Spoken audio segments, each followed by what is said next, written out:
이지은은 비행기에서 내려 신축 통로를 따라 공항 출구로 향했다. 부산에서 3일간 이어진 빡빡한 협상을 마친 뒤라 기분 좋은 피로감이 몰려왔다. 출장은 그녀를 녹초로 만들었지만 그 결과는 모든 노력을 보상하고도 남았다. 5곳의 뷰티 스튜디오에 전문가용 화장품을 공급하는 계약을 마침내 20%라는 파격적인 할인가에 체결한 것이었다. 그녀는 이 엄청난 행운에 대해 알게 되면 동생이자 사업 파트너인 이지아가 얼마나 기뻐할지 눈에 선했다. 뷰티라인이라는 브랜드로 운영되는 그들의 뷰티 스튜디오 체인은 서울 전역으로 빠르게 성장하고 있었고 믿을 만한 공급업체와의 이런 유리한 계약은 성공적인 성장을 위해 필수적이었다. 비행기는 저녁 8시 30분 정각에 인천국제공항에 무사히 착륙했다. 예정보다 조금 이른 시간이었다. 이지은은 좁은 통로에서 서두르는 승객들과 부대끼고 싶지 않아 시끄러운 인파가 출구 쪽으로 빠져나가기를 끈기 있게 기다렸다. 그러고는 천천히 머리 위 짐칸에서 작은 검은색 기내용 캐리어를 내린 뒤 집에서의 저녁을 계획하며 차분히 비행기 출구로 향했다. 단정한 회색 재킷 주머니에서 휴대폰이 집요하게 진동했다. 진동의 빈도로 보아 중요한 출장 결과가 몹시 궁금해 전화를 기다릴 수 없었던 지아가 연달아 메시지를 보내는 것이 분명했다. 이지은은 속으로 옅은 미소를 지었다. 어린 동생은 언제나 성미가 급했고 차분하게 소식을 기다릴 줄 몰랐다. 넓은 도착장은 익숙한 소음으로 그녀를 맞았다. 수많은 사람들의 목소리, 스피커에서 흘러나오는 안내 방송, 그리고 천장 형광등의 차갑고 밝은 빛이 뒤섞여 있었다. 이지은은 무심코 오른손을 왼쪽 어깨로 가져갔다. 그곳에 걸어둔 핸드백에서 선글라스를 꺼내려던 참이었다. 어두운 기내에 몇 시간 동안 있다 보니 밝은 인공조명이 피곤한 눈을 꽤나 아프게 찔렀다. 그러나 그녀는 넓은 통로 한가운데서 갑자기 얼어붙었다. 그녀의 손바닥은 텅 빈 어깨 위를 스칠 뿐이었다. 늘 그 자리에 있던 베이지색 가죽 스트랩백이 없었다. 갑작스러운 불안감에 심장이 빠르게 뛰기 시작했다. 이지은은 당황해서 양옆을 빠르게 둘러보고 발밑을 꼼꼼히 살폈다. 혹시 가방이 근처에 떨어져 있지 않을까 하는 희망 때문이었다. 하지만 아무것도 없었다. 머릿속에 공포스러운 생각이 스쳐 지나갔다. 여권, 모든 신용카드, 현금, 아파트와 사무실 열쇠까지 모든 것이 그 우아한 이탈리아제 베이지색 가죽 핸드백 안에 들어있었다. 그 가방은 꼭 1년 전 그녀의 30번째 생일에 사랑하는 남편 박서준이 선물해준 소중한 물건이었다. 맙서사, 이럴 리가 없어. 이지은은 나직이 중얼거리며 높은 하이힐을 신고 획 돌아섰다. 탑승구로 돌아가는 길이 믿을 수 없을 만큼 길고 고통스럽게 느껴졌다.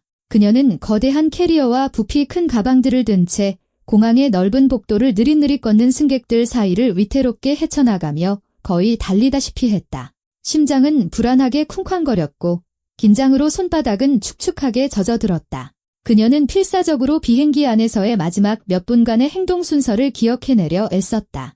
재킷 안주머니에 휴대폰을 넣었던 것, 승무원이 무사 착륙과 좋은 저녁을 기원하는 안내 방송을 귀에 깊게 들었던 것은 분명히 기억났다. 하지만 그 순간 그녀의 핸드백은 대체 어디에 있었을까? 비행 막바지에 무릎 위에 올려두고 있었나? 탑승구에는 이미 마중 나온 가족들이 화사한 꽃다발과 직접 만든 이름표를 들고 모여 있었다. 이지은은 깔끔하게 다려진 파란색 유니폼 셔츠에 회사 넥타이를 맨 아주 젊은 항공사 직원을 마주했다. 도와주세요. 제발 부탁드립니다. 이지은은 최대한 평정심을 유지하며 침착하고 또렷하게 말하려 애쓰며 가쁘게 숨을 내쉬었다. 제가 실수로 비행기 안에 핸드백을 두고 내렸어요. 부산에서 온 K1447편입니다. 제 좌석은 비즈니스 클래스 12A였어요. 젊은 직원은 진지하게 고개를 끄덕이고는 휴대용 무전기로 아직 기내에 남아있는 누군가와 신속하게 연락을 취했다. 지지직거리는 잡음과 함께 짧은 대화가 오갔다. 애타게 기다린 지 약 1분 30초 후 옆쪽 직원 전용 문에서 키가 크고 날씬한 승무원이 나타났다. 바로 기내에서 내리는 승객 한 명 한 명에게 따뜻한 미소로 작별 인사를 건네던 그 상냥한 여성이었다. 밝고 단정하게 관리된 머리카락은 전문적인 느낌을 주는 낮은 쪽머리로 묶여 있었고 긴 근무 시간 후에도 화장은 흠잡을 데 없이 완벽했다. 유니폼인 하얀 블라우스와 정갈한 스튜어디스 복장은 완벽하게 다려져 있었다. 하지만 지금 그녀의 상냥했던 얼굴은 이상하리만치 굳어 있었고 심지어 차갑게까지 보였다. 불편을 드려 죄송합니다. 이 핸드백이 손님 것 맞으십니까? 승무원은 일부러 감정을 뺀 건조한 목소리로 물으며 양손으로 익숙한 베이지색 가죽 가방을 앞으로 내밀었다. 이지은은 자기도 모르게 안도의 한숨을 내쉬며 기쁘게 한 걸음 다가섰다. 네, 물론 제 거예요. 찾아주셔서 정말 감사합니다. 제가 정신이 없어서 정말 유감입니다. 승무원이 갑자기 그녀의 말을 날카롭게 끊었다. 그녀의 목소리는 이제 완전히 다른 톤이었다. 이전의 친절함은 온데간데 없이 차갑고 지극히 사무적이었다. 하지만 자세한 경위 파악을 위해 즉시 공항보안팀으로 가주셔야겠습니다. 시간이 멈춘 듯 했다. 이지은은 그 말의 의미를 이해하려는 듯 승무원의 얼굴을 멍하니 쳐다보았다. 그러고는 어리둥절한 시선을 여자의 손에 들린 자신의 핸드백으로 다시 갑자기 옆에 나타난 중년의 키 큰 남성에게로 옮겼다. 그는 하얀 셔츠와 빨간 넥타이를 맨 단정한 검은색 정장 차림이었다. 가슴에는 사진과 함께 공항보안팀이라는 글자가 적힌 플라스틱 신분증이 달려 있었다. 낯선 남자의 얼굴은 아무런 감정도 읽을 수 없이 무표정했다. 오랜 세월 동안 상상할 수 있는 모든 일을 겪어 더는 어떤 것에도 놀라거나 충격받지 않는 사람의 전형적인 직업적 표정이었다. 실례지만 대체 무슨 일이죠? 이지은은 마치 남의 목소리처럼 들리는 자신의 목소리를 들었다. 이건 제 개인 핸드백이에요. 제가 깜빡하고 비행기에 두고 내린 것뿐입니다. 이제 가방을 찾았으니 더는 시간 뺏지 않겠습니다. 저희와 함께 가주시죠. 보안팀 직원이 나지막하지만 단호하고 거역할 수 없는 명령조로 말했다. 그 순간 더 이상 따지는 것은 소용없다는 것이 분명해졌다. 선택의 여지는 없었다. 이지은은 말없이 좁은 직원용 복도를 따라 이끌려갔다. 승무원은 그 핸드백이 마치 잠재적으로 위험하거나 특수보호 장비 없이는 만질 수 없는 오염된 물건이라도 되는 듯 양손으로 꼭 쥔 채 작은 행렬의 맨 앞에서 단호하게 걸었다. 검은 정장을 입은 키 큰 보안팀 직원은 이지은의 오른편에 바싹 붙어 걸었다. 물리적으로 접촉하지는 않았지만 너무나 가깝고 위압적인 거리 탓에 그녀는 자신이 마치 구치소로 이송되는 흉악범이 된 것 같은 기분을 느꼈다. 수많은 직원용 복도에는 다양한 유니폼을 입은 항공사와 공항 직원들이 분주하게 오갔다. 벽에 설치된 검은색 스피커에서는 출발 및 도착 항공편에 대한 표준 안내 방송이 희미하게 들려왔다. 하지만 이 모든 것이 비현실적으로 느껴졌다. 마치 자신에게 일어나는 일이 아니라 낯선 사람의 인생을 다룬 형편없는 범죄 영화를 옆에서 지켜보는 것 같았다. 그들은 창문 하나 없는 작고 비좁은 방으로 이끌려 들어갔다. 단색의 하얀 벽, 낡은 회색 리놀륨 바닥, 평범한 직사각형 책상, 딱딱하고 불편한 의자 3개, 그리고 먼쪽 구석 천장 아래에는 녹화 중임을 알리는 빨간 불이 계속 깜빡이는 CCTV 카메라가 있었다. 공기 중에는 의료용 소독제 냄새와 형언할 수 없이 불쾌하고 불안한 냄새가 뒤섞여 있었다. 이지은은 다리가 후들거리는 것을 느끼며 가까운 의자에 천천히 주저앉았다. 승무원은 문제의 핸드백을 책상 정중앙에 아주 조심스럽게 내려놓고 말없이 서 있는 보안팀 직원에게 짧게 고개를 끄덕인 뒤 소리 없이 방을 나갔다. 묵직한 금속 문이 닫히며 둔탁한 잠금쇠 소리가 울렸다. 방에는 둘만 남았다. 보안팀 직원은 천천히 재킷 안주머니에서 신분증을 꺼내 이지은이 볼 수 있도록 책상 위에 놓았다. 김민준입니다. 인천국제공항 2터미널의 보안팀 과장입니다. 이지은 씨, 31세, 서울시 강남대로 45번지 112호에 거주. 맞습니까? 네, 맞아요. 이지은은 그의 신분증 사진을 보며 나직이 대답했다. 하지만 대체 무슨 일인가요? 왜 저를 붙잡고 제 가방을 가져가신 거죠? 제가 왜 이런 곳에 있어야 합니까?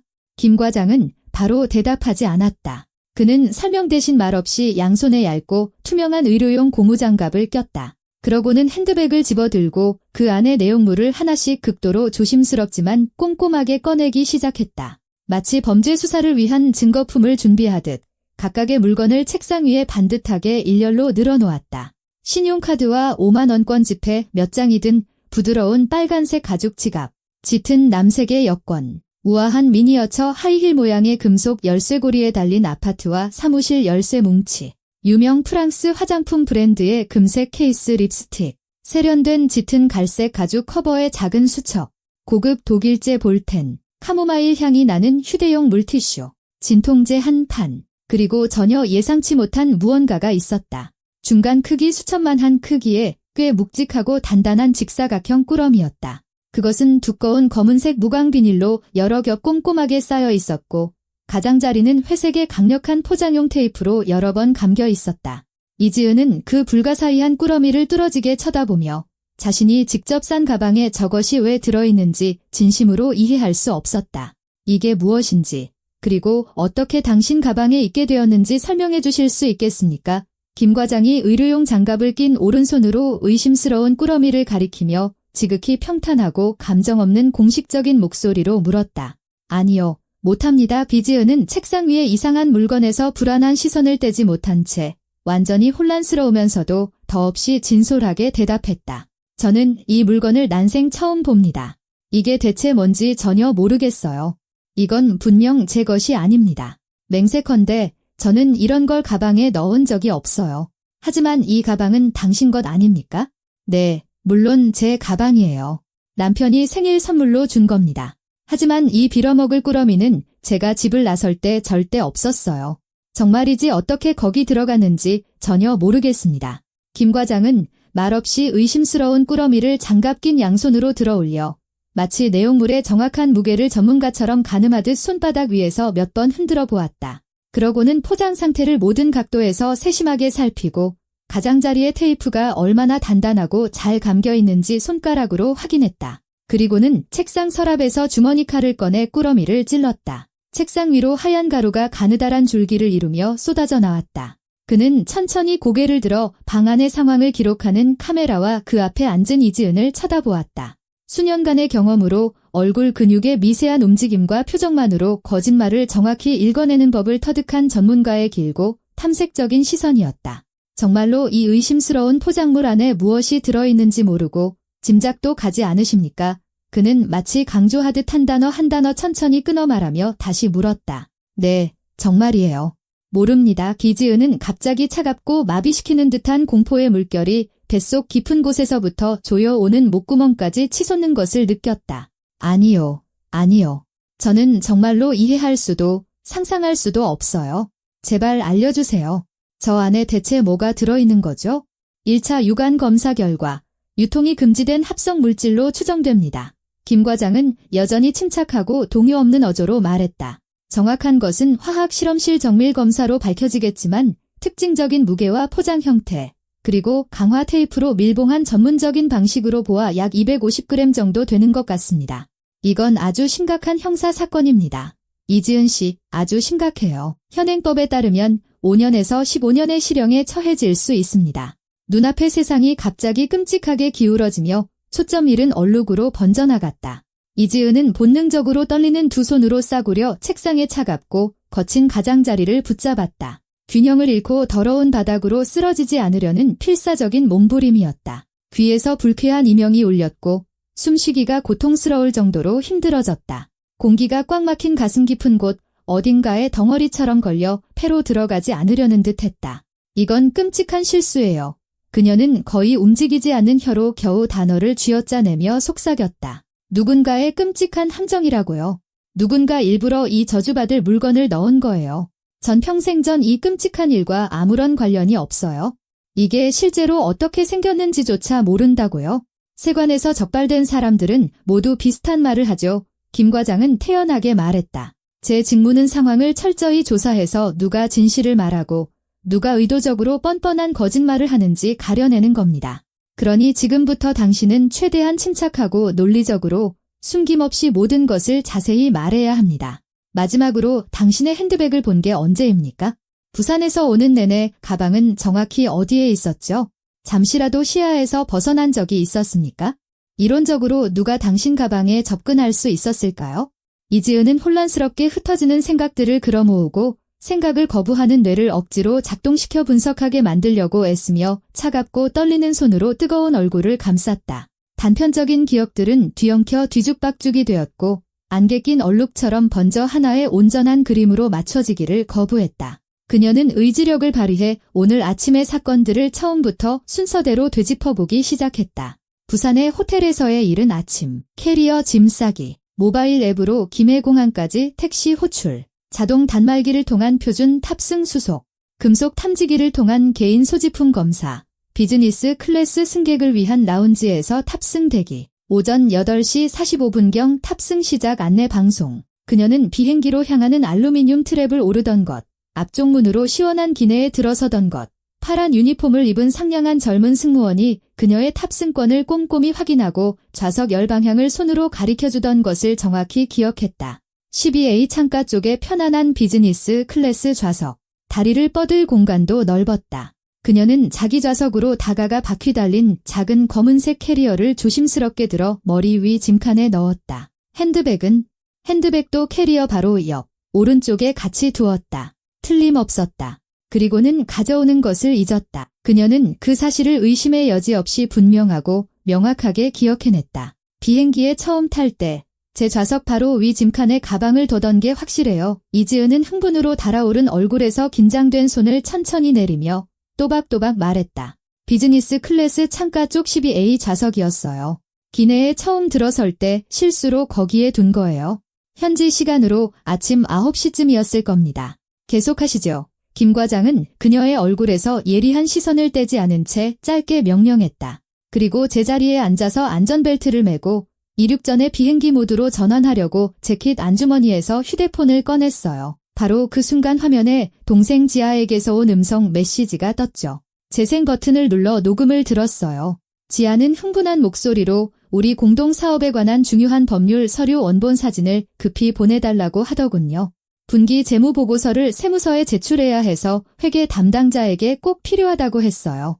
전 잠시 주의 상황을 잊고 답장을 쓰고 서류 가방에서 필요한 서류를 정신없이 찾았어요. 그때 아까 그 상냥한 승무원이 제게 다가와 다른 빈자리로 잠시 옮겨달라고 정중하게 부탁했어요. 다른 자리로 옮겨달라고요. 김 과장은 의아한 듯 짙은 눈썹을 찌푸렸다. 무슨 이유로요? 70대로 보이는, 어쩌면 그보다 더 나이가 많아 보이는 백발의 할머니 한 분이 힘겹게 기내로 들어오고 계셨어요. 보기에도 다리에 심각한 만성질환이 있는 게 분명했죠. 두꺼운 나무 지팡이에 양손을 의지한 채 아주 느리게 움직이셨어요. 한 걸음 한 걸음이 고통스러워 보였고요. 그분의 공식 좌석은 18열이나 19열쯤, 기내 중간 어디쯤이었는데 빽빽하게 놓인 좌석들 사이로 지팡이를 짚고 지나가실 수가 없었던 거예요. 중앙 통로는 특히 이코노미 클래스 쪽이 꽤 좁잖아요. 할머니가 지나가기엔 너무 힘들고 아프고 거의 불가능했어요. 승무원이 제게 정중하게 그 할머니를 위해 통로 쪽 좌석을 양보해달라고 부탁했고 저는 다른 비즈니스 클래스 좌석으로 옮겨졌죠. 당연히 저는 거절할 수 없었고 바로 동의했어요. 어떻게 도움이 필요한 분을 외면하겠어요? 저는 아마 15C였을 거예요. 원래 자리에서 세 줄 뒤에 있는 창가 쪽의 편안한 자리로 바로 옮겨 앉았어요. 그런데 제 핸드백은 정신없이 원래 자리 위 짐칸 12A 좌석 위에 그대로 두고 온 거죠. 그리고는 그 사실을 바보같이 까맣게 잊어버렸어요. 그렇게 남은 비행 내내 15번 좌석에 앉아 있었던 거예요. 가방 생각은 전혀 하지 못하고요. 결과적으로 당신의 중요한 서류와 귀중품이 든 개인 가방이 몇 시간 동안 당신의 직접적인 감시와 통제 없이 방치되었다는 거군요. 형식적으로는 네, 맞아요. 이지은은 동의했다. 하지만 여긴 여객기잖아요. 모든 승객이 서로를 계속 볼 수 있고 기내 곳곳에 CCTV도 설치되어 있을 거고요. 승무원들도 정기적으로 통로를 오가며 질서를 살피잖아요. 대체 누가 남의 가방에 위험한 물건을 넣을 수 있겠어요? 그녀는 말하다 말고 갑자기 입을 다물었다. 머릿속에 얼마 전에 희미하고 흐릿한 장면이 불현듯 떠올랐다. 이륙 후 약 40분에서 45분쯤 지났을 때 그녀는 문득 잊어버린 핸드백을 가지러 원래 자리였던 12열로 돌아가야겠다고 생각했다. 기억이 마침내 중요한 물건에 대해 상기시켜준 것이다. 그녀는 안전벨트를 풀고 조심스럽게 자리에서 일어나 좁은 중앙 통로를 따라 앞으로 걸어갔다. 12열을 지나치면서 그녀는 우연히 곁눈질로 자신의 원래 자리였던 12A 창가 좌석에 아픈 할머니가 아닌 낯선 남자가 앉아있는 것을 보았다. 꽤 키가 크고 부피가 큰 후드와 주머니가 많은 어두운색 운동복 재킷을 입고 있었다. 기내는 22도 정도의 쾌적한 온도를 유지하고 있었음에도 불구하고 그는 굳이 후드를 머리에 뒤집어 쓰고 얼굴의 절반을 가리고 있었다.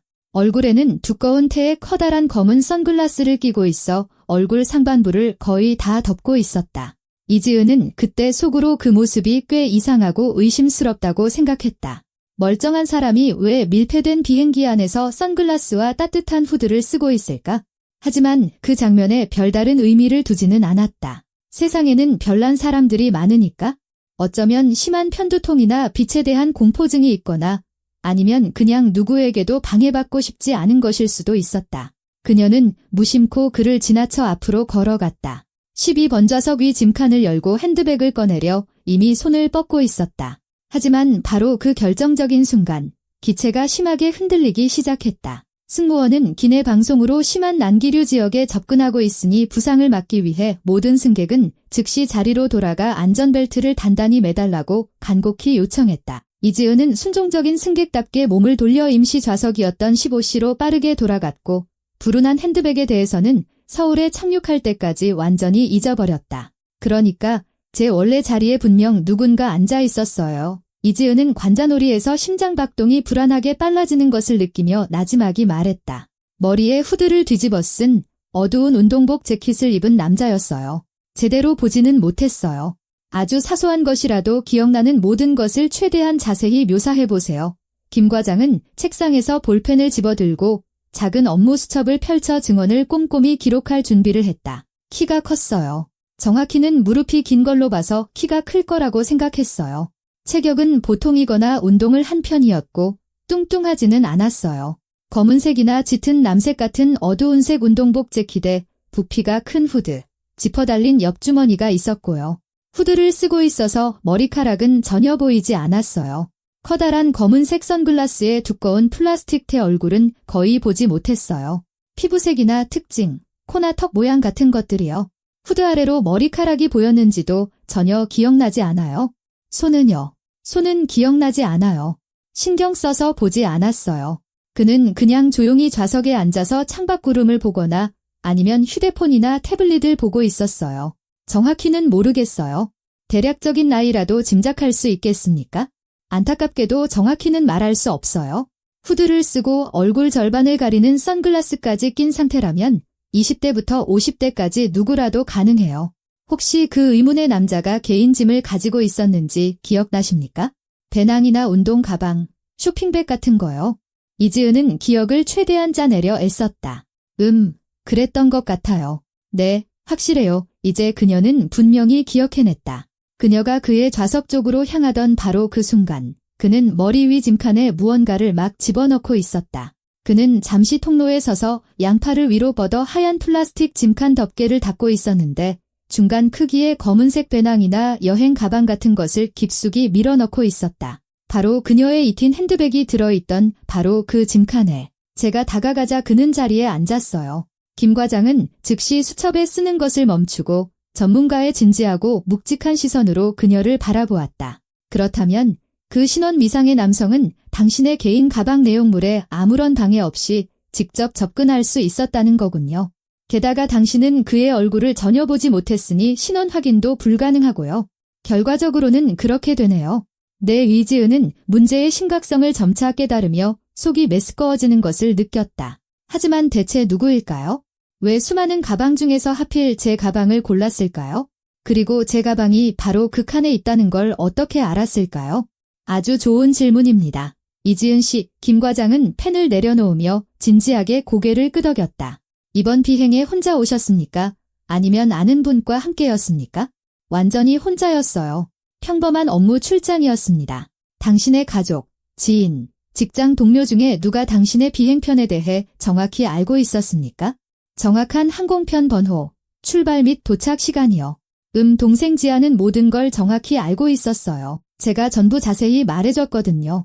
우린 같이 사업을 하니까 서로의 일정을 항상 공유해요. 남편 서준 씨도 제 계획을 전부 알고 있었고요. 저는 언제나 어디로, 얼마나 오래 출장을 가는지 그에게 알려주거든요. 그리고 회사 본사의 몇몇 직원들, 스튜디오 수석 관리자들, 회계팀장, 인사팀장, 그리고 제가 직접 만나 협상했던 부산의 화장품 공급업체 담당자들도요. 사실 제 비행 정보가 특별히 비밀스러운 건 아니었어요.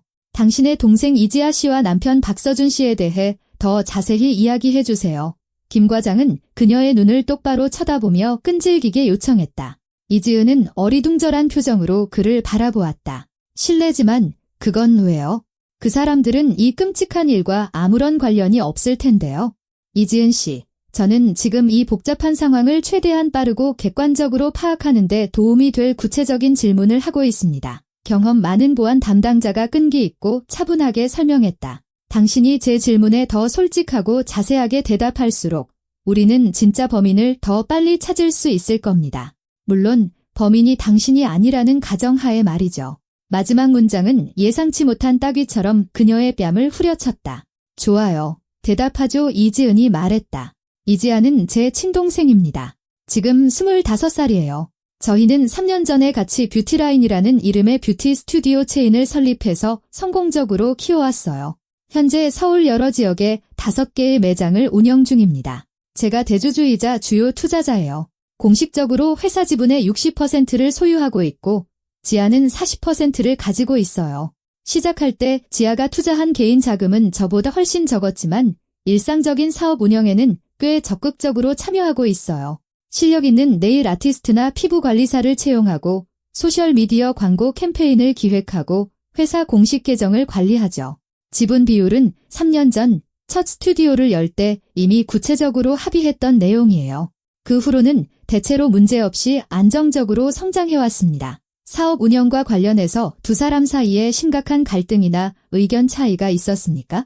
이지은은 잠시 눈썹을 찌푸리며 생각에 잠겼다. 공개적인 갈등이나 큰 싸움 대놓고 싸운 적은 없지만 긴장감이 흐르던 순간들은 있었어요. 최근 몇 달간 지아가 자기 지분을 동등한 50%로 늘리고 싶다는 말을 꽤 끈질기게 꺼냈어요. 자기도 저만큼 회사에서 일하고 똑같이 시간과 노력을 쏟아붓는데 낡은 방식으로 지분을 나누는 건 불공평하다고 계속 주장했죠. 저는 최대한 차분하게 초기에 주요 자금을 투자한 건 제 개인 저축이었고 사업 초기의 모든 위험도 저 혼자 감수했다고 설명했어요. 사업 확장을 위한 은행 대출도 전부 제 이름으로 받았고 모든 책임을 제가 졌다고요. 지아는 겉으로는 삐치고 토라진 것 같았지만 일단은 제 주장을 받아들이고 동의했어요. 하지만 최근 한 달 동안은 확실히 뭔가 이상하게 차가워졌다고 할까요? 거리를 두는 느낌이었어요. 개인적인 대화는 줄고 주로 업무적인 내용으로 짧게 메시지를 주고받았죠. 남편에 대해서는 어떤 이야기를 해줄 수 있습니까? 박서준, 36살입니다. 직업은 변호사인데 저희 회사의 모든 법률 관련 서류 업무를 처리해줘요. 스튜디오 임대차 계약서 작성 및 검토, 수많은 공급업체와의 계약, 직원들의 근로 계약서까지요. 제 이름으로 된 공식적인 위임장도 가지고 있어요. 제가 장기 출장을 가거나 다른 일로 바쁠 때 법적으로 거의 모든 서류에 서명할 수 있죠. 신속한 사업 운영에 아주 편리해요. 우린 부부니까요. 저는 언제나 그를 전적으로, 무조건적으로 믿었어요. 그녀는 믿었어요라는 말을 과거형으로 내뱉고는 자신도 모르게 움찔했다. 최근에 무언가 변했군요. 노련한 김 과장이 그 미묘한 뉘앙스를 즉시 포착했다. 이지은은 머뭇거리며 잠시 말을 잇지 못했다. 이 민감한 이야기를 낯선 사람에게 털어놓는 것은 불쾌하고 약간은 부끄러운 일이었지만 선택의 여지가 없었다. 최근 2달 정도 서준 씨가 완전히 다른 사람이 된 것 같았어요.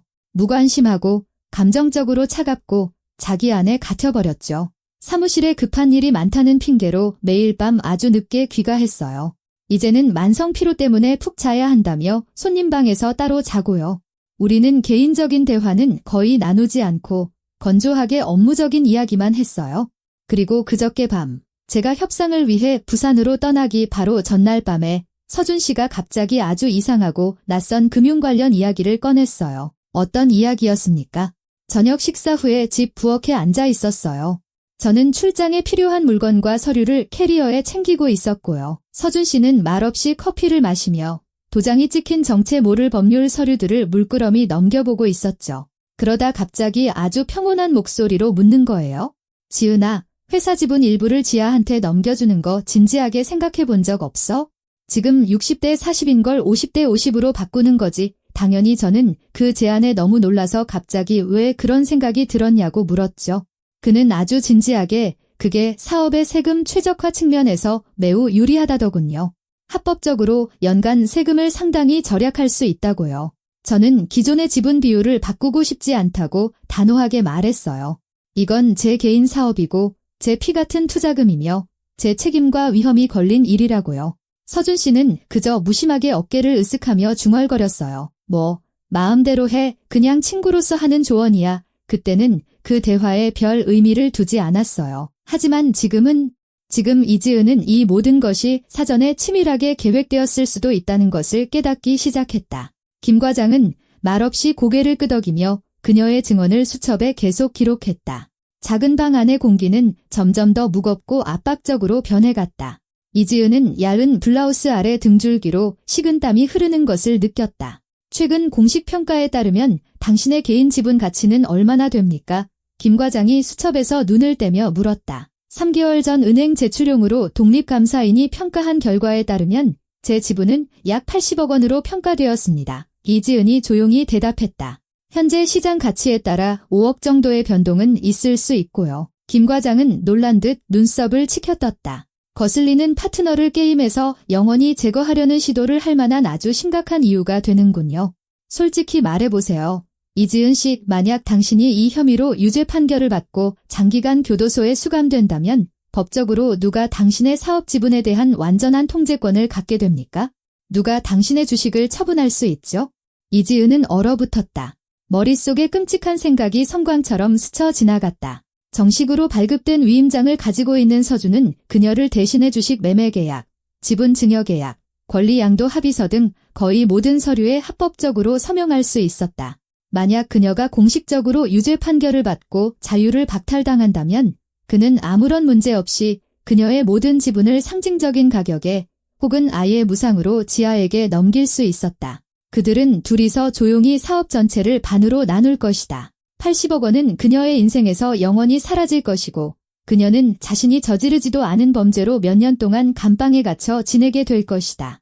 그리고 당신 남편과 동생 말고 당신의 비행 시간뿐만 아니라 정확한 좌석 번호까지 확실히 알 수 있었던 사람이 또 누가 있습니까? 김 과장은 그녀가 배신의 규모를 깨달을 시간을 주려는 듯 천천히 말했다. 이지은은 골똘히 생각했다. 비행기 좌석 번호, 그녀는 항공사의 법인 계정을 통해 온라인으로 항공권을 예약했다. 그 계정의 아이디와 비밀번호는 단 3사람만 알고 있었다. 그녀 자신과 지아, 그리고 서준. 구체적인 좌석 번호 12A가 명시된 탑승권은 출발 하루 전 그녀의 이메일로 발송되었다. 그 업무용 이메일 역시 같은 사람들이 접근할 수 있었다. 지아와 서준 씨는 제 업무용 이메일에 완전히 접근할 수 있었어요. 이지은이 천천히 말했다. 그들은 제 전자 탑승권과 좌석 번호를 볼 수 있었을 거예요. 제가 비행기 어디에 앉을지 정확히 알고 있었던 거죠. 결론적으로 그들은 당신 가방의 위치를 알았기 때문에 그곳에 금지 약물을 몰래 넣는 것을 계획할 수 있었다는 거군요. 김 과장이 단정적으로 말했다. 하지만 그러려면 기내의 실행범이 필요했겠죠. 실제로 약물을 넣을 사람 말입니다. 후드와 선글라스를 쓴 그 남자에 대해 다시 한번 최대한 자세히 묘사해보세요. 키, 체격, 움직이는 방식까지요. 이지은은 눈을 감고 스치듯 보았던 장면을 기억 속에서 되살리려 애썼다. 남자는 통로에 서서 짐칸으로 손을 뻗고 있었다. 키가 크고 확실히 키가 컸다. 185cm, 어쩌면 그 이상. 날씬하고 탄탄한, 군살 없는 운동선수 같은 체격. 움직임은 자신감 있고 정확하고 망설임이 없었다. 잠깐만요. 이지은이 갑자기 눈을 떴다. 그의 움직임이 어딘가 익숙해요. 그때는 신경 쓰지 않았는데 지금 생각해보니 그는 아주 특징적인 방식으로 짐칸에 팔을 뻗었어요. 서준 씨가 물건을 위로 올릴 때와 똑같이 움직여요. 5년 전 교통사고로 왼쪽 어깨를 다친 적이 있어서 항상 오른쪽 어깨를 살짝 앞으로 돌리거든요. 아주 특이한 움직임이에요. 김 과장은 즉시 몸을 바로 세웠다. 비행기에 있던 그 남자가 당신 남편일 수도 있다는 말입니까? 모르겠어요. 확신할 수 없어요. 이지은이 두 손으로 머리를 감쌌다. 저는 그를 불과 몇 초밖에 보지 못했어요. 선글라스와 후드 때문에 얼굴도 제대로 못 봤고요. 하지만 키도 맞고 체격도 맞고 그 움직임도 맙서사 정말 서준 씨가 저와 같은 비행기를 탔던 걸까요? 그가 직접 제 가방에 그 꾸러미를 넣은 걸까요? 반드시 확인해 보겠습니다. 김 과장이 단호하게 말했다. 항공사는 좌석 번호가 명시된 전체 승객 명단을 가지고 있습니다. 만약 당신 남편이 정말 같은 비행편에 있었다면 그의 이름이 명단에 있을 겁니다. 기내 CCTV 영상도 요청하겠습니다. 최신 항공기에는 보안 통제를 위해 기내에 여러 대의 카메라가 설치되어 있습니다. 만약 그 남자가 정말 당신 가방에 무언가를 넣었다면 카메라에 찍혔을 겁니다.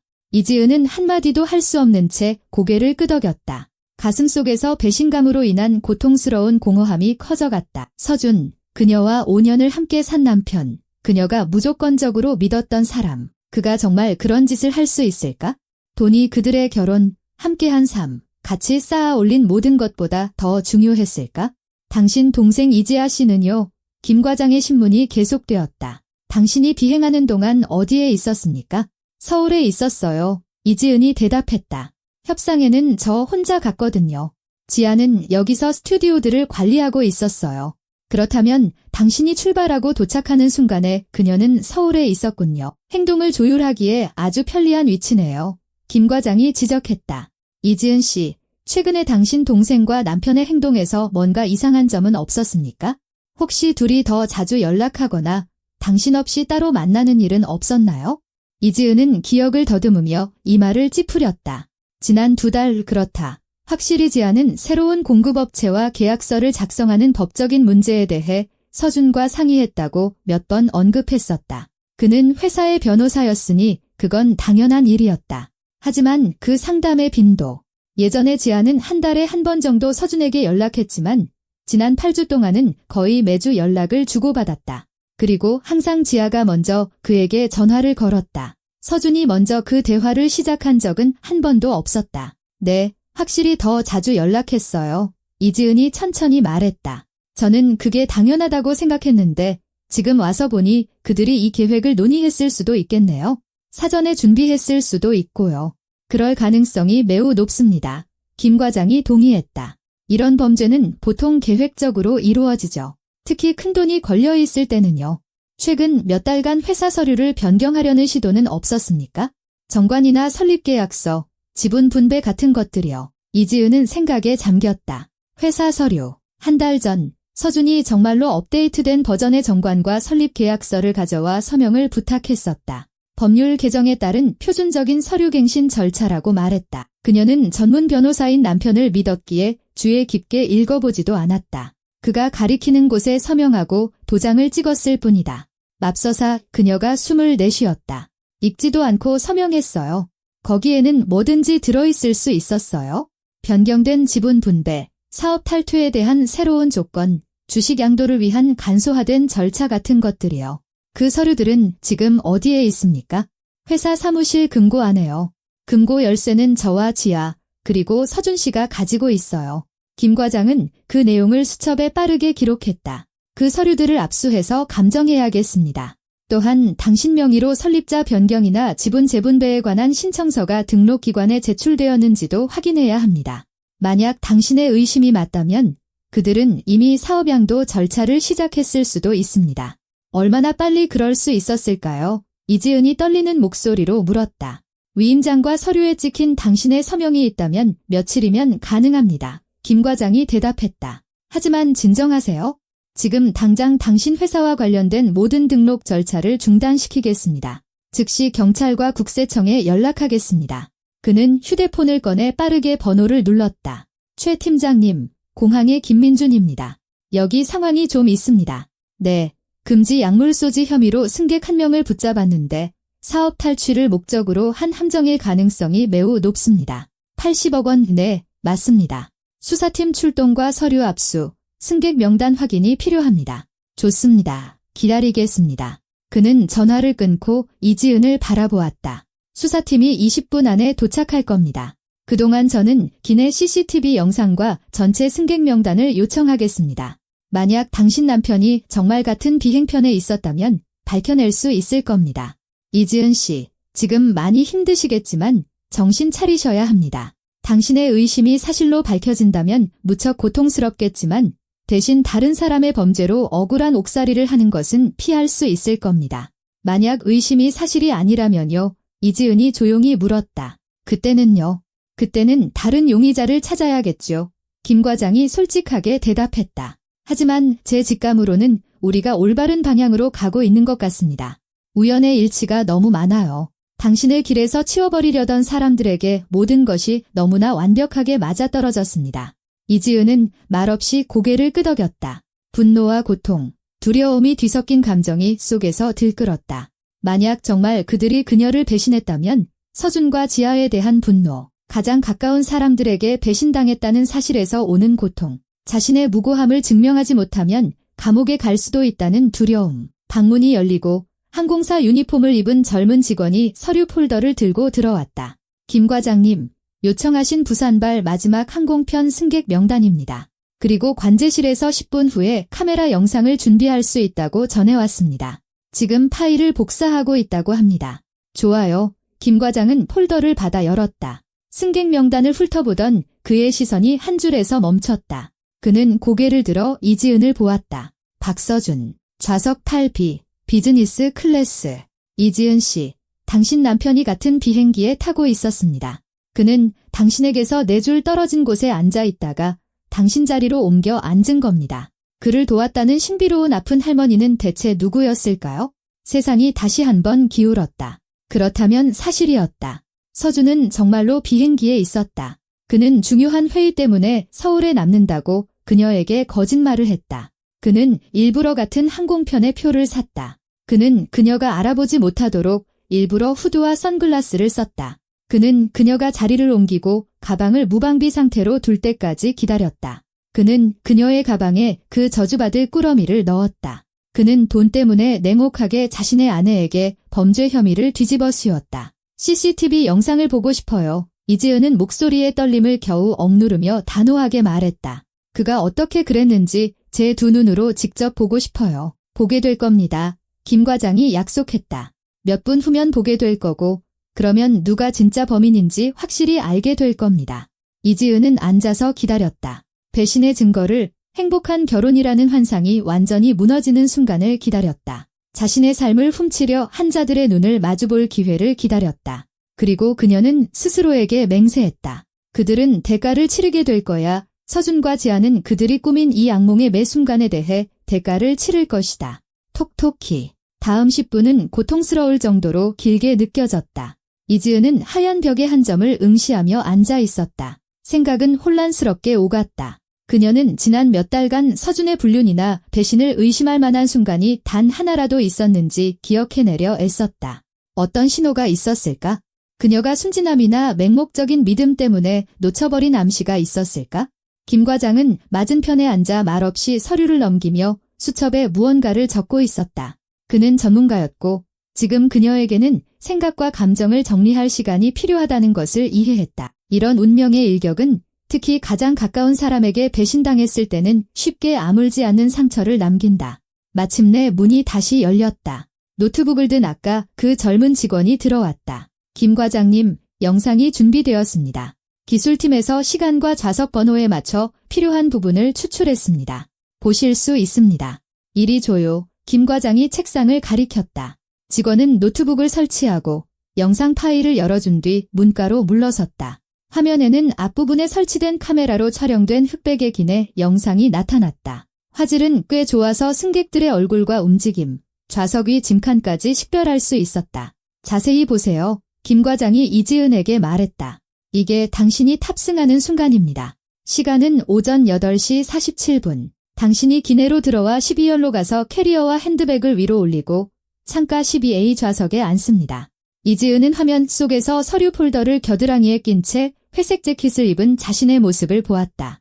그녀는 정말로 캐리어와 핸드백을 짐칸에 넣고 자리에 앉아 휴대폰을 꺼냈다. 모든 것이 그녀의 기억과 정확히 일치했다. 이제 여기를 보세요. 김 과장이 영상을 몇 분 뒤로 돌렸다. 시간은 8시 52분. 승무원이 당신에게 다가가 무언가 말을 겁니다. 당신은 일어나서 휴대폰과 폴더만 들고 통로 뒤쪽으로 걸어가 15C 좌석으로 옮깁니다. 핸드백은 12A 좌석 위 짐칸에 그대로 둔 채로요. 화면 속 이지은은 정말로 자기 자리에서 떠나 지팡이를 짚은 할머니가 편안히 앉도록 돕고 있었다. 12A 좌석 위 짐칸은 닫혀 있었다. 이제 가장 흥미로운 부분입니다. 김 과장이 재생 속도를 높였다. 시간은 9시 8분. 당신이 자리를 옮긴 지 16분 후입니다. 8열 B좌석을 보세요. 이지은은 화면을 뚫어지게 쳐다보았다. 탈피 좌석에서 후드를 뒤집어 쓰고 선글라스를 낀 어두운 운동복 재킷 차림의 키 큰 남자가 일어섰다. 그의 손에는 중간 크기의 검은색 배낭이 들려 있었다. 남자는 주위를 둘러보았다. 그 순간 승무원들은 기내 뒤편에서 음료를 나눠주느라 바빴다. 그는 재빨리 12열로 향했다. 움직이는 방식을 주목하세요. 김 과장이 조용히 말했다. 오른쪽 어깨가 약간 앞으로 나와 있고 왼팔은 몸에 더 가깝게 붙어 있죠. 오래된 어깨 관절 부상의 전형적인 보상 동작입니다. 이지은은 눈을 뗄 수 없었다. 화면 속 남자는 12열 근처에서 멈춰 할머니에게 다가가 몸을 숙여 무언가 말했다. 할머니는 일어나 그의 자리로 옮겨갔다. 그는 할머니가 가는 것을 돕고 다시 한번 주위를 살핀 뒤 재빨리 A 좌석 위 짐칸을 열었다. 그의 손이 짐칸 안으로 사라졌다. 약 30초가 흘렀다. 그러고 나서 그는 자기 배낭을 그 안에 넣었다. 다시 20초. 안에서 무언가를 하더니 배낭을 다시 꺼내고 짐칸 덮개를 닫은 뒤 재빨리 자리에 앉았다. 이게 전부입니다. 김 과장이 단정적으로 말했다. 50초 만에 끝났죠. 그는 당신 가방을 열고 꾸러미를 넣은 뒤 가방을 조심스럽게 다시 닫고 자신의 흔적을 모두 지웠습니다. 전문적이고 빠르고 거의 눈에 띄지 않게. 서준 씨예요. 이지은이 속삭였다. 그의 움직임, 그의 손, 그가 주위를 둘러볼 때 고개를 돌리는 방식까지 알아봤어요. 제 남편이에요. 그가 직접 제게 이 저주를 심었어요. 분노와 고통의 눈물이 갑자기 쏟아져 나왔다. 이지은은 눈물을 참지 않았다. 5년의 결혼 생활, 5년의 신뢰, 함께 세운 계획, 미래에 대한 희망, 그 모든 것이 거짓이었다. 그는 그녀를 이용했다. 그는 그녀의 친동생과 함께 돈 때문에 그녀를 배신했다. 김 과장은 말없이 책상 위에 티슈 상자를 그녀에게 건넸다. 이지은은 몇 장을 뽑아 얼굴을 닦고 심호흡을 하며 마음을 다잡으려 애썼다. 우는 것은 모든 것이 끝난 후에 해도 늦지 않았다. 지금은 생각하고 행동하고 스스로를 지켜야 할 때였다. 이제 어떻게 되죠? 그녀는 목소리의 떨림을 이겨내며 물었다. 이제 정식으로 경찰을 부를 겁니다. 당신 남편을 금지 약물 불법 유통 및 증거 위조 미수 혐의로 체포할 겁니다. 김 과장이 대답했다. 또한 당신 동생 이지아 씨도 공범 가능성으로 소환 조사할 겁니다. 회사 서류를 압수하고 당신 지분 양도와 관련된 거래가 이미 성사되었는지 확인할 것이며 지난 3개월 동안 서명된 모든 서류에 대한 당신의 서명 감정을 의뢰할 겁니다. 당신은 피의자가 아닌 피해자 신분으로 조사를 받게 될 겁니다. 그들은 모든 걸 부인할 수도 있어요. 이지은이 말했다. 서준 씨는 자기 일 때문에 비행기를 탔을 뿐이고 아무것도 넣지 않았다고 할 거예요. 영상 속 남자는 자기가 아니라고 알리바이가 있다고 하겠죠. 그가 비행기 표를 산 것 자체가 강력한 증거입니다. 이 영상 기록도 마찬가지고요. 김 과장이 반박했다. 전문 감정을 통해 걸음걸이, 움직임, 체격으로 신원을 확인할 수 있습니다. 게다가 그의 휴대폰, 메시지, 통화 기록도 조사할 겁니다. 만약 동생과 함께 이 일을 계획했다면 둘 사이에 연락 기록이 남아있을 겁니다. 사람들은 아무리 철저히 흔적을 지우려 해도 항상 흔적을 남기기 마련입니다. 그 순간 방문이 활짝 열리며 사복 차림의 남자 3명이 경찰 신분증을 들고 빠르게 들어왔다. 그중 머리를 짧게 깎은 50대쯤의 건장한 남자가 김 과장에게 다가갔다. 경제범죄수사팀 최 형사입니다. 함정을 동반한 사기 사건 가능성으로 연락 주셨죠? 네, 맞습니다. 김 과장은 상황을 간략히 설명하고 영상 기록을 보여주었으며 박서준의 이름이 표시된 승객 명단을 건넸다. 최 형사는 주의 깊게 듣고 몇 번 고개를 끄덕인 뒤 이지은에게로 몸을 돌렸다. 이지은 씨, 지금 많이 힘드시겠지만 저희는 당신의 진술이 필요합니다. 상세하고 체계적이고 모든 세부 사항을 포함해서요. 사소한 것 하나하나가 중요할 수 있습니다. 지금 바로 진술할 준비가 되셨습니까? 아니면 시간이 좀 필요하십니까? 준비됐어요. 이지은이 단호하게 대답했다. 저는 그들이 모든 것에 대해 책임을 지길 바랍니다. 거짓말, 배신, 제 인생과 사업을 훔치려 한 시도에 대해서요. 전부 다 말하겠습니다. 이후 2시간 동안 그녀는 상세한 진술을 했다. 서준과의 지난 몇 달간의 삶, 그의 냉담함과 거리감, 세금 최적화를 핑계로 지아에게 지분을 넘기라는 이상한 제안, 지분을 50%까지 늘려달라고 끈질기게 요구하던 동생에 대해 이야기했다. 이륙 직전 그녀의 주의를 분산시켰던 지아의 음성 메시지에 대해서도 한 달 전 남편을 믿고 읽지도 않고 서명했던 서류들에 대해서도 말했다. 최 형사는 때때로 질문을 던지며 한마디 한마디를 꼼꼼히 기록했다. 그의 동료들은 그동안 여러 기관에 문의하고 데이터베이스를 확인하며 부동산 및 회사 주식 거래 기록을 뒤지고 있었다. 이지은 씨, 안 좋은 소식이 있습니다. 마침내 젊은 안경 쓴 수사관 한 명이 노트북 화면을 보며 말했다. 3일 전 당신이 부산에 계셨을 때 등기소에 당신 회사의 설립자 변경 신청서가 제출되었습니다. 서류에 따르면 당신은 자발적으로 당신의 60% 지분을 동생 이지아 씨에게 상징적인 보상금 1,000원에 양도하는 것으로 되어 있습니다. 신청서에는 당신의 위임장을 소지한 남편이 서명했고 공증까지 받았습니다. 등기는 오늘 저녁에 완료될 예정이었습니다. 이지은은 발밑에 땅이 꺼지는 것을 느꼈다. 그들은 이미 일을 거의 마무리 지었던 것이다. 몇 시간만 더 지났더라면 그녀는 모든 것을 잃었을 것이다. 사업, 돈, 명성, 그리고 자유까지. 그들은 그녀의 삶을 통째로 훔쳐갔을 것이다. 저는 그 거래에 대해 전혀 모릅니다. 그녀는 끊어지는 목소리로 말했다. 저는 그런 일을 할 생각이 전혀 없었어요. 절대로요. 걱정 마십시오. 최 형사가 그녀를 안심시켰다. 조사가 끝날 때까지 등기 절차를 중단시키겠습니다. 당신의 사업은 당신 것으로 남을 겁니다. 박서준과 이지아를 즉시 체포해야 합니다. 김 과장이 말했다. 작전이 실패한 걸 알고 도망치기 전에요. 이미 체포조를 보냈습니다. 최 형사가 고개를 끄덕였다. 알려주신 주소로요. 1시간 안에 둘 다 신문을 위해 경찰서로 연행될 겁니다.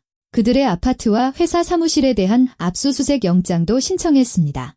이지은은 두 손으로 머리를 감싸 쥐고 상황의 심각성을 이해하려 애썼다. 불과 몇 시간 전만 해도 그녀는 성공적인 출장에서 돌아오는 성공한 사업가였다. 하지만 지금 그녀의 삶은 산산조각 나고 있었다. 이지은 씨, 괜찮으십니까? 최 형사가 걱정스럽게 물었다. 의사가 필요하십니까? 아니면 물이라도 좀 드릴까요? 물 좀 부탁합니다. 그녀는 쉰 목소리로 말했다. 생수 한 병을 건네받았다. 이지은은 물을 벌컥벌컥 마시며 마른 목을 축였다. 조금 나아졌다. 머리가 맑아졌다.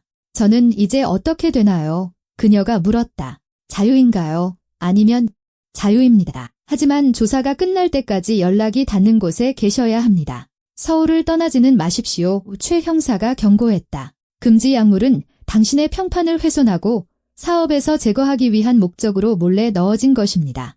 이건 증명할 수 있습니다. 추가 진술이나 피의자들과의 대질 신문이 필요할 수도 있습니다. 일단 집으로 돌아가셔도 좋습니다.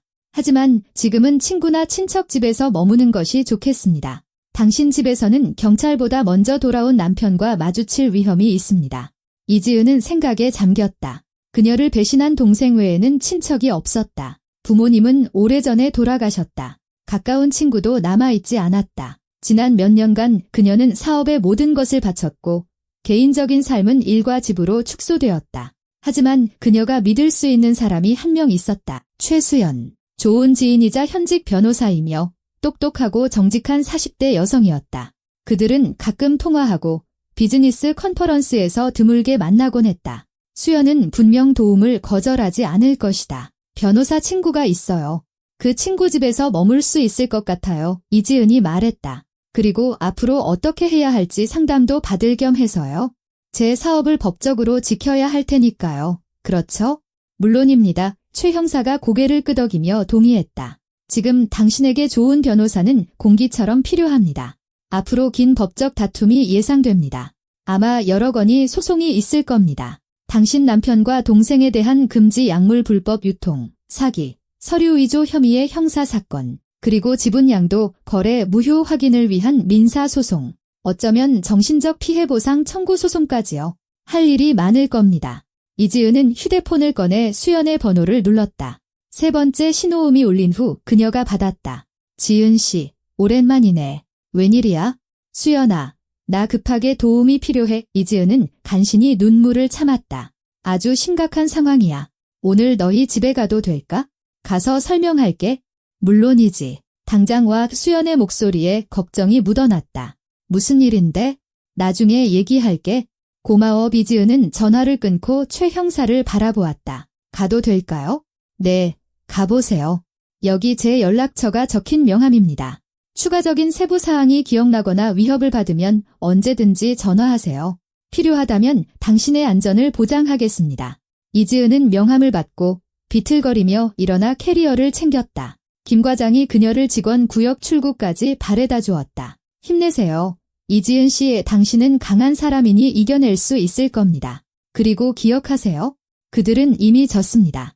당신에게 누명을 씌우려 한 순간 그들은 스스로에게 사형 선고를 내린 겁니다. 모든 것에 감사드립니다. 이지은이 진심으로 말했다. 과장님이 아니었다면 저는 지금 감방에 있었을 거예요. 제 일을 했을 뿐입니다. 김 과장이 겸손하게 대답했다. 행운을 빕니다. 이지은은 공항 건물을 빠져나와 어두운 저녁 속으로 걸어 나왔다.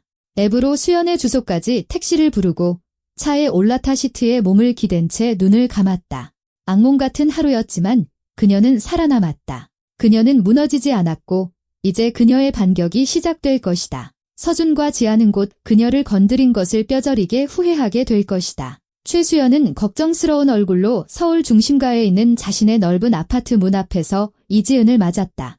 짧은 머리에 날카로운 갈색 눈을 가진 40대의 키 크고 당당한 여성인 그녀는 심각한 일이 벌어졌음을 즉시 알아차렸다. 친구를 안아주고 거실로 안내해 편안한 소파에 앉힌 뒤 따뜻한 유자차를 가져다 주었다. 이야기해봐. 처음부터 차근차근 수연이 옆에 앉으며 차분하게 말했다. 서두르지 마. 나 시간 많아. 이지은은 숨을 내쉬고 이야기를 시작했다. 부산에서 돌아오는 길부터 잊어버린 가방, 보안팀에 의한 연행, 금지 약물 발견까지, 그리고 김 과장의 신문, 그것이 함정이라는 것을 점차 깨달아가는 과정, 남편이 그녀의 가방에 꾸러미를 넣는 CCTV 영상, 오늘 저녁 등기될 뻔했던 지분 양도 신청서에 대해 말했다. 그녀가 얼마나 완벽한 재앙 직전까지 갔었는지에 대해서도. 수연은 끼어들지 않고 가끔 고개를 끄덕이며 조용히 들었다. 이지은이 이야기를 마쳤을 때 변호사는 일어나 방 안을 서성이며 들은 내용을 정리했다. 그러니까 그들은 두 가지 방법을 동시에 사용해서 너를 사업에서 제거할 계획이었던 거네. 그녀가 천천히 말했다. 형사사건으로 너의 자유와 명성을 빼앗고 위조된 서류로 회사에 대한 법적 권리를 박탈하려 한 거야? 함정을 곁들인 전형적인 기업 사냥 수법이지. 전문적이고 잔인하고 거의 완벽했어. 나 이제 어떻게 해야 해? 이지은이 지친 목소리로 물었다. 어떻게 나 자신과 내 사업을 지킬 수 있을까? 첫째로, 너는 이미 가장 중요한 일을 했어. 경찰에 신고하고 진술했잖아. 이수연은 소파로 돌아와 수첩과 펜을 들었다. 이제 형사사건은 내가 아니라 그들을 향해 진행될 거야. 이게 핵심이야. 둘째, 내일 아침 우리는 법원에 회사 자산 전체에 대한 동결 가처분 신청을 낼 거야. 아무도 아무것도 팔거나 빼돌릴 수 없도록. 셋째, 지분양도 거래가 무효임을 확인해달라고 요구할 거야. 넷째, 내 남편에게 발급된 모든 위임장을 즉시 철회해야 해. 이지은은 정보를 탐욕스럽게 흡수하며 고개를 끄덕였다. 수연은 명확하고 구체적이며 전문적으로 말했다. 지금 필요한 것은 바로 그런 것이었다. 감정은 배제하고 오직 차가운 법적 논리와 방어 전략뿐이었다. 다섯째, 너는 지아를 회사 이익에 반하는 행위를 했다는 이유로 주주명부에서 제외시킬 거야. 수연이 계속했다. 너는 60%의 의결권을 가지고 있어. 결정을 내리기에 충분하지. 내 동생은 사업에서 완전히 퇴출되는 거야. 그녀의 지분은 내가 액면가로 매입하게 될 거고 실제 가격에 비하면 푼돈이지. 불성실한 주주의 행동에 대해서는 정관에 그렇게 명시되어 있어. 자기가 한 짓이 있는데 돈을 받는다고 이지은이 분개했다. 그녀의 출자액에 대한 액면가? 그래, 그게 법이야. 수연이 차분하게 설명했다. 하지만 그건 그녀 지분의 실제 시장 가치인 32억 원 대신 약 2억 원 정도가 될 거야. 그녀는 자기 탐욕 때문에 30억 원을 잃게 되는 거지. 형사처벌에 더해 이게 공정한 처벌이라고 생각해. 이지은은 생각에 잠겼다. 그래, 정말 공정했다. 지아는 언니의 모든 것을 빼앗아 80억 원을 얻으려 했지만 결국 2억 원과 징역형을 받게 될 것이다. 서준은 아무것도 얻지 못할 것이다. 그는 사업의 주주가 아니었고 단지 위임받은 대리인이자 사기 공범으로 행동했을 뿐이다. 이 모든 걸 얼마나 빨리 처리할 수 있을까? 이지은이 물었다. 자산 동결은 법원을 통해 긴급 신청하면 23일, 위임장 철회는 내일 아침 바로 공증인을 통해 1시간이면 돼. 거래 무효 확인은 일주일에서 2주일. 우리에겐 확실한 근거와 위조 증거가 있어? 지하를 주주에서 제외하는 건 임시 주주총회는 내일이라도 열 수 있어. 결정문 작성까지 3일. 내 사업은 최대 2주 안에 완전히 내 통제하에 들어올 거야. 하지만 그들에 대한 형사사건은 더 오래 걸릴 거야. 을 수연이 인정했다. 수사, 감정, 재판까지 최소 2개월, 최대 1년. 하지만 그들은 그동안 출국 금지 상태이거나 최악의 경우 구속 상태로 지내게 될 거야. 혐의의 심각성을 고려하면 대규모 금지 약물 불법 유통, 사기, 서류 위조 그들에게는 실형이 선고될 거야. 각각 8년에서 12년 정도? 이지은은 암울한 만족감을 느꼈다. 그들의 탐욕, 배신, 그녀의 삶을 파괴하려 한 시도에 대한 대가로 812년의 징역. 공정했다. 솔직히 말하면 너무 관대한 처사였다. 수연아, 내가 이 모든 소송에서 내 대리인을 맡아줄 수 있을까? 이지은이 물었다. 어떤 수임료든 지불할게. 수연이 미소 지었다. 물론이지. 그런데 한 가지 더 이야기해보자. 이 모든 악몽이 끝나고 내가 회사를 완전히 되찾게 되면 배신한 동생과 남편 대신 믿을 만한 파트너가 필요할 거야. 신뢰할 수 있는 사람, 사업의 법적 미묘함을 이해하고 내 이익을 지켜줄 수 있는 전문가 말이야. 내가 내 사업의 파트너이자 회사 변호사로 참여하고 싶어. 내 자금을 투자하고 모든 법률 업무를 맡을게. 너는 운영관리와 발전에 집중하고 나는 법적 보호와 계약을 담당하는 거지. 이런 제안 어때? 이지은은 친구를 유심히 바라보았다. 수연은 정직하고 품위 있는 사람이었다. 수십 건이 어려운 사건을 승소로 이끈 훌륭한 평판에 성공한 변호사. 똑똑하고 믿음직하고 솔직했다. 지금 이지은에게 필요한 파트너는 바로 그런 사람이었다. 돈 때문에 배신하지 않을 사람, 정직과 전문성의 가치를 아는 사람. 그 아이디어 마음에 들어. 이지은이 천천히 말했다. 아주 마음에 들어. 지분은 얼마나 원해? 30%. 수연이 망설임 없이 대답했다. 투자금으로 15억 원을 내고 추가 보수 없이 회사의 모든 법률 업무를 맡을게. 그리고 발전과 규모 확장을 도울 거야. 너에게는 70%의 지분과 완전한 통제권이 남는 거지. 공평해. 공평하다 못해 과분했다. 이지은은 악수를 위해 손을 내밀었다. 좋아. 최수연 파트너, 환영해. 그들은 악수를 했고 이지은은 이 끔찍한 날 처음으로 희망과 비슷한 감정을 느꼈다. 그래, 그녀는 가장 가까운 사람들에게 배신당했다. 남편과 동생을 잃었다. 하지만 믿을 만한 파트너를 얻었고 사업과 자유를 지켰으며 새로 시작할 기회를 얻었다. 쓰라리지만 이것은 승리였다. 이제 쉬어. 수연이 부드럽게 말했다. 손님 방은 내가 썩 푹 자고 샤워하고 내일부터 움직이자. 할 일이 많아. 이지은은 고개를 끄덕이고 손님 방으로 갔다. 옷도 갈아입지 않은 채 침대에 누워 눈을 감았다. 몸은 지쳤지만 뇌는 열에 들뜬 듯 계속해서 움직였다. 어떻게 배신의 징후를 알아차리지 못했을까? 어떻게 그렇게 눈멀고 순진할 수 있었을까? 재킷 주머니에서 휴대폰이 진동했다. 모르는 번호로부터 온 메시지였다. 그녀는 메시지를 열고는 싸늘하게 굳었다. 후회하게 될 거야. 우리가 널 가만두지 않을 거야. 넌 대가를 치를 거다. 협박이었다. 그들은 이미 실패를 알았고 그녀를 겁주려 하고 있었다. 이지은은 최 형사에게 협박을 받았습니다. 라는 코멘트와 함께 메시지를 전달했다. 2분 만에 답장이 왔다. 확인했습니다. 번호 추적 중입니다. 걱정 마십시오. 당신은 보호받고 있습니다. 그들은 스스로 무덤을 더 깊이 파고 있는 겁니다.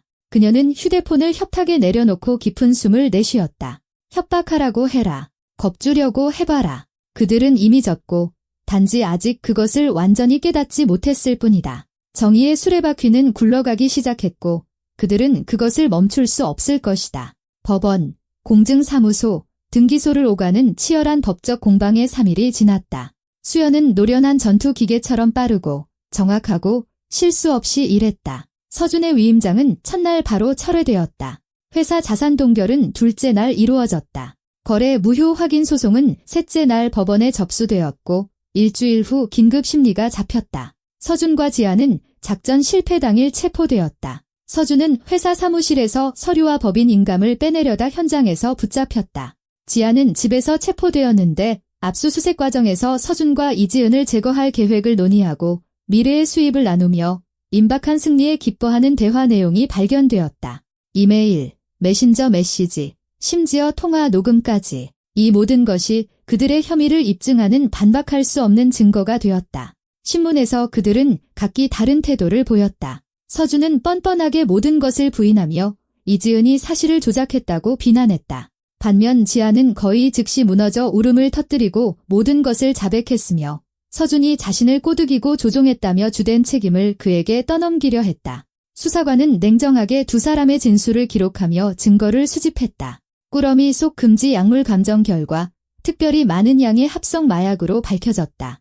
또 하나의 중범죄가 추가되었다. 기내 CCTV 영상 감정 결과 후드와 선글라스를 쓴 남자는 키, 체격, 걸음걸이, 어깨 부상을 보상하는 특징적인 움직임 등 종합적인 특징으로 미루어 박서준일 확률이 97%라는 결론이 나왔다. 그가 직접 비행기 표를 구매한 사실도 확인되었다. 사건은 명백했다. 검사는 만족감을 감추지 않았다.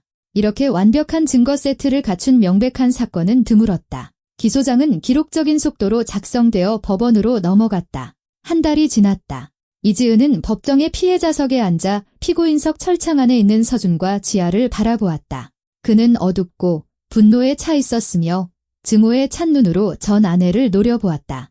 그녀는 창백하고 야위었으며 눈물을 흘리며 언니의 시선을 피했다. 판사가 단조로운 목소리로 판결을 낭독했다. 피고인 박서준에게 징역 12년을 선고한다. 피고인 이지아에게 징역 10년을 선고한다.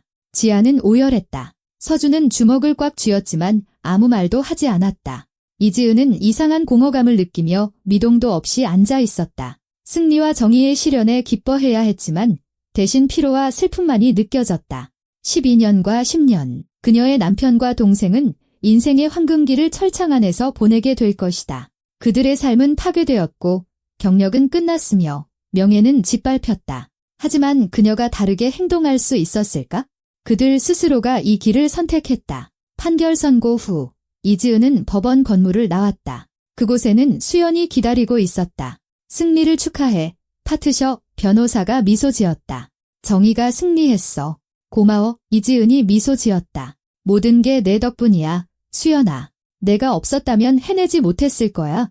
말도 안 돼. 해냈을 거야. 수연이 손을 내저었다. 넌 대단해. 자, 이제 적들 걱정 없이 사업에 집중할 수 있겠네.